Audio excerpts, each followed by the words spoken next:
Hey, this is Matt once again. Welcome back to another video. This is another paid request. Sorry about that. For Edward. Thank you guys. Really do appreciate that. Try and get to them as soon as I can. But for those interested in requesting pretty much any type of video or topic, or reaction, or commentary, or randomness, out of the blueness, or review, feel free to send it either directly to my PayPal or join my Patreon. Both links are down below in the info box. Asked to use all the background noise, my neighbor's roosters, cat meowing too much, all that stuff, just how it is out here in the middle of nowhere. But Edward wanted me to give my thoughts on South Park Season 6, Episodes 10 and 11. Now, it's been a bit since I've seen South Park, but this is when Butters was... he was a villain, but he's not a villain anymore. I don't know if that villain will come back later, because by this point, he's now kind of friendly with the other kids. Kenny is still dead. The fourth member is now Tweek. And episode 10 is pretty much one of the classmates, one of the girls get breasts. And the boys, they don't know why they're drawn to her, but they go, wow, she's really cool. Yeah, she's so cool. But they don't quite realize why. As sort of a take on the power of boobs turning guys into animals. Like the kids literally turn into cavemen and animals and start doing monkey noises. And before they start trying to hang out with her. I mean, it's nothing malicious or over the top, thankfully, but although Cartman, he keeps playing this game called Lambs, which is pretty much him doing the scene in Silence of the Lambs, where he has like a doll at the bottom, and he has like a bucket up top of this well. It's like, puts the lotion on the stand or it gets the hose again. And he's like playing by himself, doing it, and then he invites the girl, and he's like, come on, do it. They'll say this. They'll call her bitch. And probably I thought the best bit is when he's just innocently playing with this girl, this game of putting the bucket down and yelling at this doll, and again, referencing Silence of the Lambs, and then the other kids come in, and Cartman's in the middle of it, yeah, you bitch, I'll cut your throat. And then, I think it's like Kyle or Stan going, what the hell are you doing? And like a little kid, playing Lambs. The fact that like Cartman has that sort of switch of turn right back to an 8-year-old, a 10-year-old. Like he'll be cussing and all doing all this stuff, then his voice will turn right back into that mindset of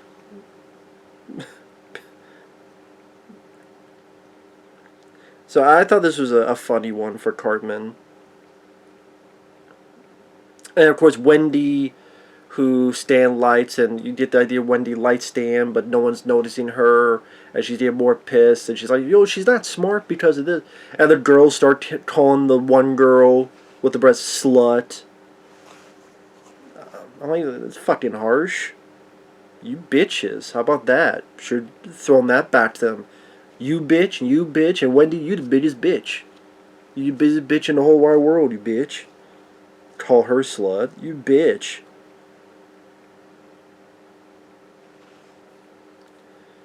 And like the kids de-evolve into cavemen, and then finally figuring out what it is. And the dad giving Stan a talk, and we can't let boobs control us.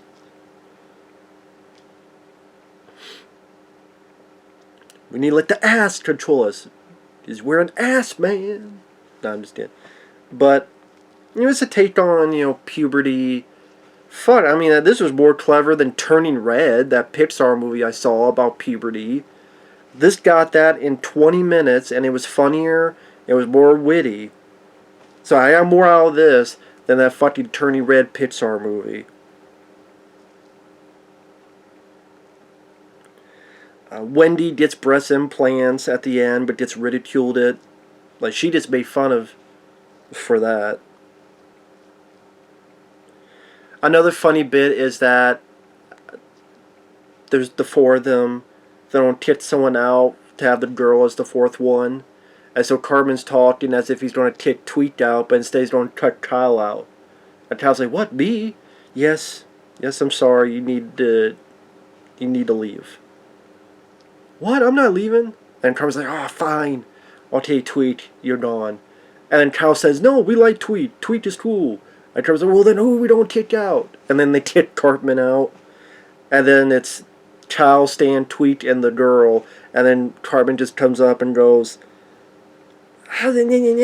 that's fine. Fuck you, Kyle. Fuck you, Stan. Fuck you, Tweet. You, girl, you're cool.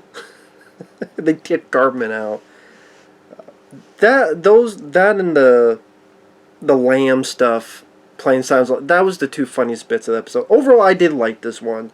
I thought it was funny. I get what they were driving at with the whole, there are a lot of guys that look at boobs, ooh, boobs, yeah. So I deal with it. It was funny. There was nothing in it that made me mad or angry or anything in between. So that was a fun one.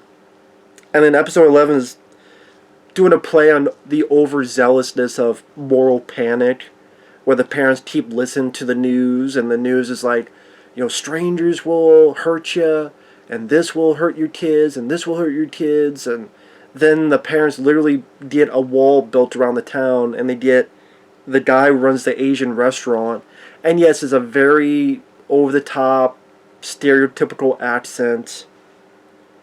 Instead of City Walk, the guy's a Shitty Walk. It's one of the, I forget which of the guys, is it Trey Parker or Matt Stone who voices him? I don't remember which one. Are you a Shitty Walk? You can't say city, say shit. It's very stereotypical. I'm sure people could say it's racist. But I can't help it, I laughed. I think it's because the way it was used, it's so ridiculous. It's so ridiculous, you just have to take the piss out of it. And it does. Just, okay, you build a wall. What, you think I could build a wall to the Great Wall of China? They're like, yeah. And he does. And Mongolians try to attack it.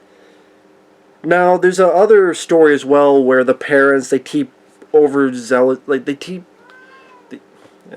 there goes the cat. See, I told you. Maybe the cat thinks it's racist, but just because I'm Chinese, you think I build wall? This bullshit. See, that's for me, like, the way it's done and the lines given are pretty damn funny. Like I said, the other piece of the wall is that the parents, they try to live life with these kids in this wall where no one can come in and out. So it's like a baseball team, but there's no team to play against, so they win automatically. But then the news says, oh, the abductors are maybe someone you know. And then they keep the kids inside. Well, it may be the parents. And then they kick the parents. And even the kids are like, our parents are getting dumber and dumber. So they literally like tell the audience, our parents are fucking stupid. Which is true. It is about overreaction. Like, if you listen to everything on the news and go full tilt 100%, you're not going to get anything done and accomplished. There is danger to be wary of.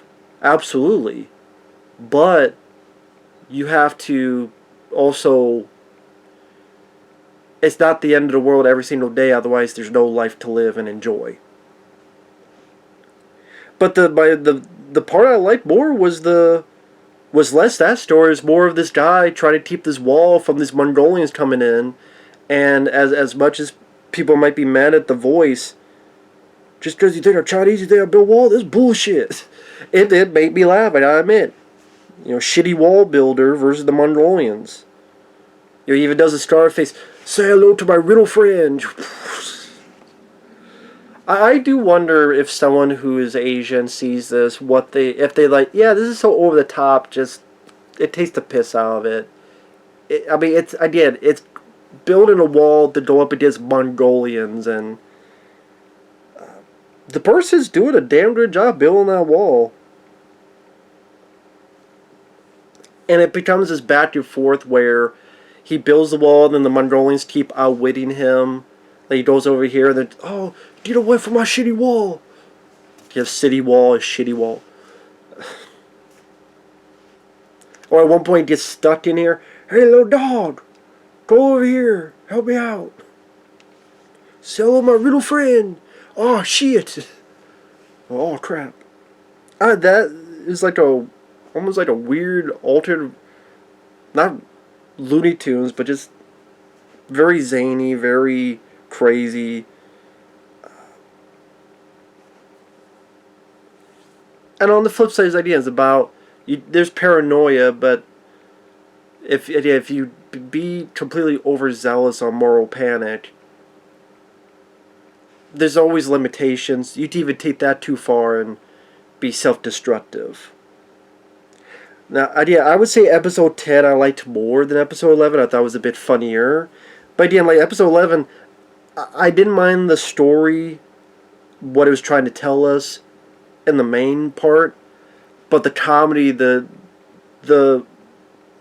that part was funnier. Yeah, I'll be honest, that was funnier. That was more hilarious. As raw as it is to laugh at, I wish it, but you know what? It's like Tropic Thunder. There's a reason why Robert Downey Jr. is looking like that, and it's genuinely funny. It's genuinely funny, and it's not making fun of a person's race. It's that's happening, and this other stuff happens to be funny because of that. That'd be like me calling white chicks racist. I'm not a big fan of the film because I don't think it's that funny, but I don't think white chicks is racist. Again, that's like me. Oh, these guys. That's how they think white people act is racist. No, that'd be bullshit. I don't think White Chicks is that funny. I think Marlon Wayans and Sean, they did better with Steer Movie 1 and 2. I think Keenan Ivory Wayans did better with I'm Gonna Get You Sucker and A Low Down Dirty Shame I really enjoy, but White Chicks is better than Little Man. It's better than what Marlon's doing with Sextuplets, with that fucking film, which I upload that review. Or whatever Marlon Wayans doing now. But anyway, so you have to. Everybody's got to judge in their own terms. Your own come to Jesus moment, so to speak. But yeah, I get what they were doing. I thought it was interesting what they were telling with their story. And that's what I mean, like with South Park, when they're doing stuff like that within their own community, within their own livelihood, and if it's general broad statements that they're kind of making fun of, I think that's where they hit their better goal. Idea whether it be on puberty, moral panic, other stuff. When it's like, oh, we hate this person, so we spend 20 minutes saying how much this person fucking sucks. Okay, I got it 2 minutes in. Do you move along? And it's like, I think that's where some of the weaker ones are. And I can't believe South Park is still on today. It's crazy. I mean, well, like Simpsons. But Simpsons were longer. But it's crazy how some of these cartoons have lasted longer than actual... Well, I guess it's not that weird because you don't have to see someone age. So this person, or these characters, did just stay the same age. And, you know, people are used to it. And there's certain things they don't want changed. So at least that's a consistency that gravitates its fans towards it. While if it was live action, maybe it's a consistency that would not. And plus cartoons, they can be very, for the most part, a single story, another single story. Not a whole lot of time they have like an ongoing season arc. At least these type of cartoons. Now, like the Avengers cartoon I reviewed recently, or Ninja Turtles 2003, or Spider-Man, they do. But it just seems like the longer lasting cartoons are the ones that don't do that, weirdly enough. Like South Park, Simpsons, Family Guy. But I guess it's that format of a sitcom. Like you watch a sitcom, there's not a lot of sitcoms that have this ongoing season-long story. So it follows that sitcom ideal, not ideal, but that in a weird way, the format. Because that way you could just watch any random episode, you understand what's going on. It's not the seventh part of this ongoing story that you're then confused about. So, I don't know, maybe that's, I wonder if that's one of the, it's not the only secret to its success, but maybe that's one of the secrets to these type of cartoon success. I don't know, maybe not. Maybe I'm just being foolish. But yeah, both of these were still pretty decent. I don't think either of these were bad at all. So with that said, thanks for watching. Take care, and we'll see you guys later. Bye-bye.